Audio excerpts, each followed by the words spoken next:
संसार में कई बार ऐसा होता है, हम बड़ी समस्या में होते हैं, विपदा में होते हैं, और वो लोग जो हमारे समीप होते हैं, हमारे अपने होते हैं, वो हमारा त्याग कर चले जाते हैं। हम ऐसे में दुखी हो जाते हैं, निराश हो जाते हैं, फिर स्वयं चलकर उस समस्या से बाहर आते ही हैं।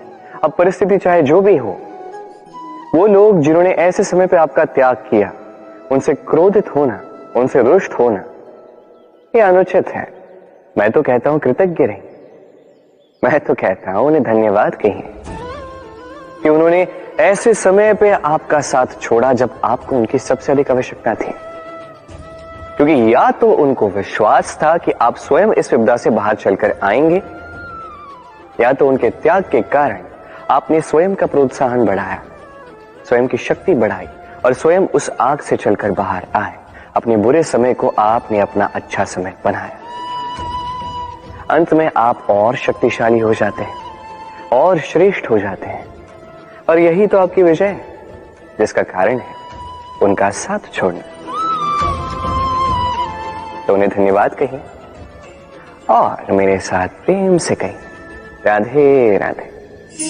मनुष्य, व्यक्ति का निर्माण किस प्रकार होता है? कोई कहेगा पंच तत्वों से, कोई कहेगा आत्मा, देह और चेतना से, कोई कहेगा ईश्वर की कृपा से, तो कोई कहेगा इस प्रकृति की परीक्षा से। नहीं, व्यक्ति का निर्माण होता है विश्वास। व्यक्ति तभी होगा जब व्यक्तित्व होगा, है कि? और व्यक्तित्व तभी बनेगा और वैसा ही बनेगा जैसा विश्वास आप स्वयं पर रखें। यदि आप विश्वास करते हैं कि आप विष बनेंगे, तो आप विषैले ही बनेंगे। यदि आप विश्वास करते हैं कि आप अमृत बनेंगे, तो आप अमर ही हो जाएंगे। यदि आप स्वयं पर विश्वास रखते हैं कि आप संसार के सबसे ऊंचे पर्वत के शिखर तक पहुंच सकते हैं, तो आप अवश्य पहुंचेंगे। यदि आपको लगता है, आप सोचते हैं कि कदाचित ऐसा नहीं हो पाएगा, तो ऐसा कदापि नहीं होगा। सोचिए, विश्वास में विश्ववास करता है, आपका अस्तित्व क्यों नहीं करेगा? जैसा विश्वास आप स्वयं पर रखोगे, वैसे ही आप बनोगे। इसलिए स्वयं पर विश्वास रखिए। जी हाँ, प्रेम से कहिए, राधे राधे। शत्रुता, एक व्यक्ति दूसरे व्यक्ति से शत्रुता कर बैठता है। दो घनिष्ठ मित्र, एक समय ऐसा भी आ सकता है जब ये दोनों एक दूसरे के परम शत्रु बन जाते हैं। इसके कई सारे कारण हो सकते हैं, किंतु प्रमुख कारण है आलोचना। जी हां, यदि आप किसी के विषय में आलोचना करते हैं, तो हो सकता है वो आपका शत्रु बन जाए। अब मन में एक प्रश्न आ रहा होगा कि ये कैसे संभव है? आलोचना ये तो आवश्यक है। यदि मैं अपने मित्र के बुरे कर्मों के विषय में आलोचना ही नहीं करूंगा, तो वो सुधरेगा कैसे? ये सत्य है कि आलोचना आवश्यक है, किंतु उससे अधिक महत्वपूर्ण और आवश्यक है आपका ये निर्णय कि ये आलोचना किस स्थान पर करनी है। यदि ये सार्वजनिक रूप से करते हैं, तो ये अपमान भी बन जाता है। यदि यही एकांत में करोगे, तो ये परामर्श बन जाता है। अपमान कोई स्वीकार नहीं करता, वही परामर्श सभी को अच्छा लगता है। तो यदि आप किसी के लिए कुछ अच्छा चाहते हैं, किसी को सुधारना चाहते हैं, और आपको लगता है कि आलोचना आवश्यक है, तो सर्वप्रथम समय, स्थिति और स्थान पर ध्यान रखिए। अन्यथा ये आलोचना आपको बहुत महंगी पड़ सकती है। तो आइए और मेरे साथ प्रेम से कहिए, राधे राधे। क्या आपके जीवन में भी समस्याएं हैं? अवश्य ही होंगी। हर एक के जीवन में समस्याएं होती हैं। हर एक मनुष्य पूछता भी होगा कि ये समस्याएं ये है क्या और क्यों आती हैं जीवन में। आपको एक बात बता देता हूं कि ये समस्याएं वो नहीं जो आपके मार्ग को रोकती हैं, बल्कि ये समस्याएं तो वो होती हैं जो आपको तब दिखने लगती हैं जब आपका ध्यान आपके मार्ग से, आपके लक्ष्य से हटने लगता है। और इन समस्याओं को दूर करने का, इन्हें सुलझाने का एक ही साधन है, अपना सारा ध्यान पुनः एकाग्रित कीजिए अपने मार्ग पर, अपने लक्ष्य पर। आपका सारा ध्यान यदि केंद्रित होगा आपके लक्ष्य पर तो ये समस्याएं दूर रहेंगी। यदि ऐसा नहीं हुआ, यदि आपका ध्यान थोड़ा भी भटक गया तो ये सारी समस्याएं दिखने लगती हैं और बढ़ने भी लगती हैं। देखिए, जहां आपका निशाना है बाण तो वही चलाना है, तो दृष्टि भी तो वही होनी चाहिए ना, तभी तो आप उस लक्ष्य को भेद पाओगे।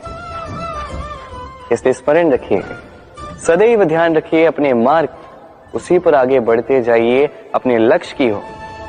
जैसे जैसे आगे बढ़ते जाओगी ये समस्या स्वयं पीछे छूट जाएंगी। तो आई और मेरे साथ प्रेम से कहिए, राधे राधे। हमारे मन में सदैव एक प्रश्न आता ही, ये जीवन जो ईश्वर ने हमें दिया, एक जीवन ईश्वर ने एक आत्मा दी पृथ्वी पर जीने के लिए। जहां तक हमें ज्ञात है हमारे पास एक ही जीवन है, तो हम अवश्य ये सोचेंगे कि इसको सुधारा कैसे जाए। हर एक व्यक्ति सोचता है कि मैं क्या करूं जिससे ये जीवन सुधर सके, कौन सा कर्म करूं, कौन सा पुण्य करूं, कौन सा शास्त्र पढ़ूं जिससे मुझे वो ज्ञान मिले जिससे मैं अपने जीवन को सुधार पाऊं। समस्त जीवन व्यतीत कर जाता है इन प्रश्नों के उत्तर खोजने में, वो शास्त्र समझने में। कई सारे लोग फिर भी समझ नहीं पाते। चलिए आज मैं आपको एक सरल सी बात बताऊंगा जिससे आप इस जीवन को सुधार सकते हैं। जीवन, जिह्वा, इन दोनों की एक ही राशि। जिह्वा यानी आपकी वाणी, इस वाणी को नियंत्रण में रखिए, इसे सुंदर बनाइए, मधुर वाणी रखिए, जितना हो सके इसे सुधारिए, आपका जीवन सुधर जाएगा। क्योंकि वाणी ये होती अत्यंत शक्तिशाली,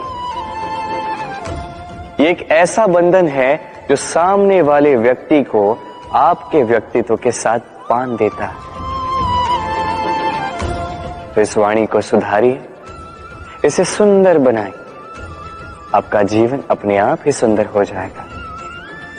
और आइए और इसी मधुर और सुंदर वाणी के साथ कहिए, राधे राधे। हम सदैव ऐसे लोगों के समीप रहना चाहते हैं जिनके बोल बड़े मीठे होते हैं, जिनका व्यवहार हमें अच्छा लगता है, जो दिखते अच्छे हैं, जो हमें भाते हैं। और सदैव ऐसे लोगों से दूर रहने का प्रयास करते हैं जो हमें नहीं भाते, जिनकी बातें हमें चुभती हैं, कड़वी होती हैं, जिनकी बातें हम सदैव प्रयास करते हैं इनसे दूर ही रहें, है कि नहीं?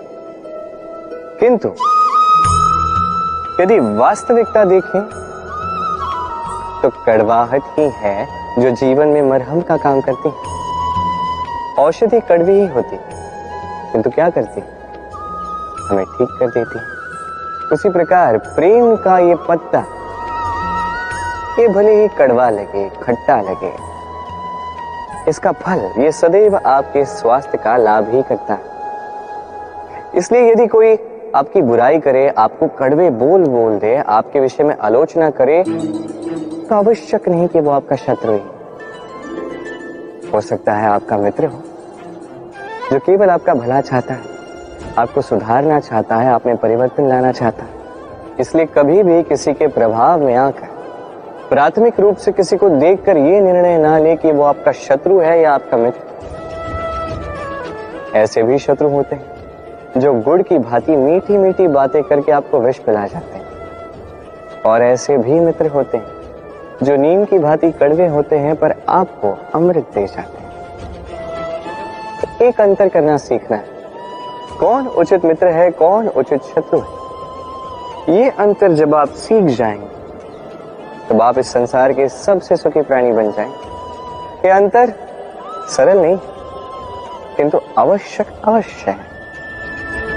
राधे राधे।